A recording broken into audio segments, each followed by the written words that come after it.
One of the most important things to understand as a yoga student is that nothing the teacher says is actually required. So the teacher is here to guide you, and she'll give a lot of verbal instruction and alignment, but if something does not feel right in your body or for your body, the most important thing is to modify or to choose something else, because the last thing we want to do is cause harm or injury to our body.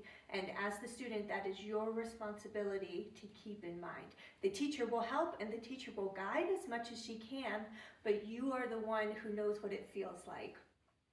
One of the most wonderful parts of being a yoga instructor is when I can look out at the class and see that my students are choosing their own options. For me, this means success because it means I've empowered everyone, I've made everyone feel comfortable enough that they will make their own decisions for their body for that day.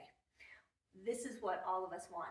Now, one area of the practice that I find students are a little more hesitant about finding a modification is Vinyasa, or like a sun salutation section.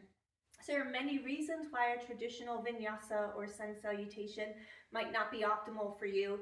Maybe you're just very tired and energetically, that's not where you are that day. It's possible you have wrist issues or shoulder issues or any injury or issue in your body that makes a full-on Vinyasa uncomfortable or even painful, and we certainly do not want to engage in anything like that.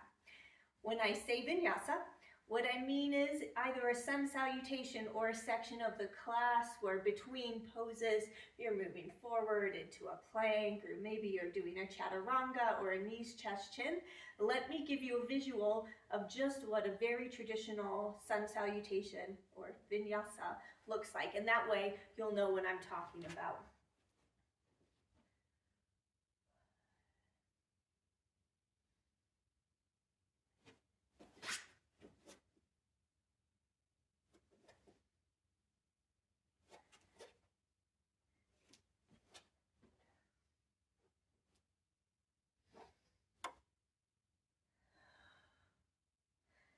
So there may be variations, like I said, a knees, chest, chin. Sometimes we do a melting cobra.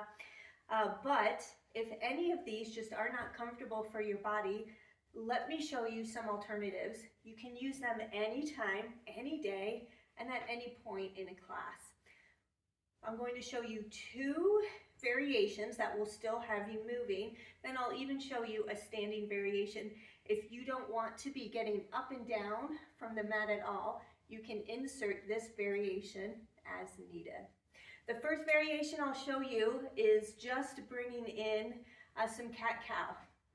All right.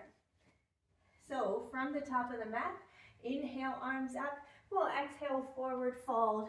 Inhale, coming up halfway. Exhale, fold. And we can step back to this down dog.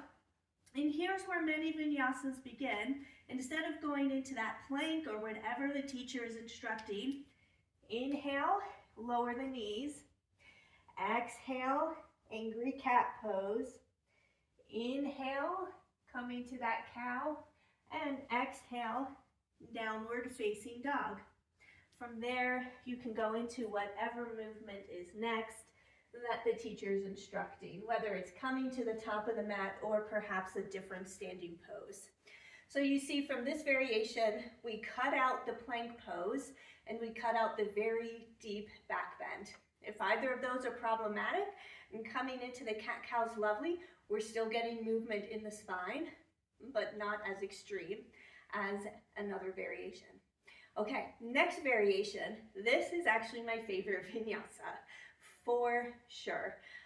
When I take classes, I'm always crossing my fingers that the teacher will instruct this vinyasa.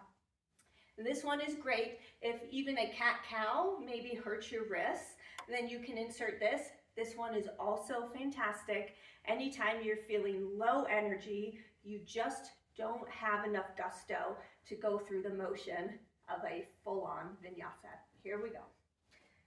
Top of the mat. We'll inhale, arms up. Exhale, forward fold. Inhale, coming up halfway. Exhale, fold, and we'll step back. Now, from here, from our down dog, instead of going into a full-on vinyasa, we'll inhale, lower those knees. Exhale, hips to heels, child's pose. Inhale, hands and knees, and exhale, downward facing dog.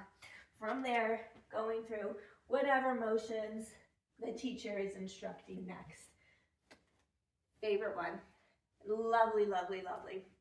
Okay, it even makes a vinyasa a little more meditative and internal, so highly recommend that one. Now, you can skip the entire vinyasa section just by going into a balasana, a child's pose. At any point during class, this is lovely and acceptable. No one is going to judge you. Okay, so those are some variations.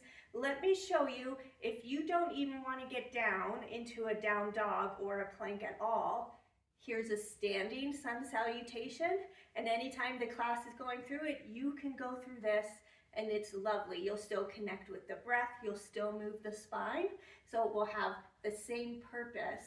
It's just modified for what your body needs that day. Okay, for this, you could do something like inhale those arms up, exhale, forward fold, inhale, coming up halfway, exhale, fold, inhale to stand up, and exhale, arms to side. Now, if you want to be fancy or if the class is taking a little bit longer, you could insert a side bend, either before or after. You could insert a cat-cow, just coming from an Utkatasana or chair pose position. So you can do any of these other movements. You can just stay standing. You never have to get down on the ground, because I know that getting down and popping back up can sometimes be an effort, and if we have joints that are bothering us, it can be problematic as well. All right, now, please, I went through all of those moves pretty quickly, right? So in a class, perhaps you want to move slower, you want to take full breaths. I encourage you to use any of these flows as they fit for you in a day, and come and tell me how that works for you. I'd love to answer your questions.